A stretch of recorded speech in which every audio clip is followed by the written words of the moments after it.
চলন্ত বাস থেকে মহিলা যাত্রীর সোনার হার ও নগদ টাকা চুরির অভিযোগ আরও এক মহিলা যাত্রীর বিরুদ্ধে। ঘটনাটি আসানসোল জামুরিয়া থানার কুনুস্তরিয়া এলাকার। স্থানীয় বাসিন্দা বাবন চ্যাটার্জি জানান, মহিলা যাত্রী বাঁকুড়ার বিহারীনাথ মন্দিরে পুজো দিয়ে পাণ্ডবেশ্বরে নিজের বাড়ি ফিরছিলেন। ফেরার সময় চলন্ত বাসের মধ্যে তার সোনার হার ও নগদ টাকা খোয়া যায়। মহিলা বাস থেকে নেমে চিৎকার করে, তখনই স্থানীয় বাসিন্দারা পুলিশকে খবর দেয়।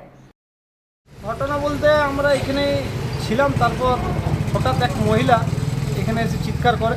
উনি বলেন যে ওনার নাকি সোনা চুরি হয়ে গেছে। 1.5 ভরি সোনা ছিল আর 7,500 টাকা। তারপর আমরা দেখি, এদিক ওদিক খোঁজাখুঁজি করি, পুলিশ প্রশাসনকে ফোন করি, জামুরিয়া পুলিশ প্রশাসনকে। ওনারাও জলদি জলদি আসে। তারপর আমরা সবাই যাই এখান থেকে, দিয়ে দেখি টোটোতে যাচ্ছে ওই যারা চুরি করেছে, যে তাদেরকে জামুরিয়া থানা ওখানে ধরা হয়, পাঞ্জে মোড় ফাঁড়িতে নিয়ে যাওয়া হয়। পরে ঘটনাস্থলে পৌঁছায় জামুরিয়া থানার পুলিশ এবং চুরি যাওয়া সোনার হার ও টাকা উদ্ধার করে এক মহিলাকে আটক করে। পুলিশ সূত্রে খবর, তাদের এক মহিলা সহ দুজনকে টোটো করে যেতে দেখে সন্দেহ হয়। পুলিশ তাদের ধাওয়া করে এবং কুনুস্তরিয়া সেতুর নিচে জঙ্গলের মাটি খুঁড়ে সোনার হার ও নগদ টাকা উদ্ধার করে। এই ঘটনায় ওই মহিলাকে আটক করে পুলিশ। বাকি দুজনের তদন্তে জামুরিয়া থানার পুলিশ।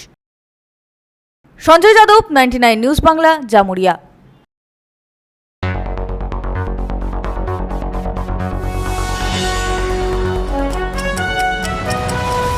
আপনারা দেখছেন 99 নিউজ বাংলা। বদলাবো আমরা।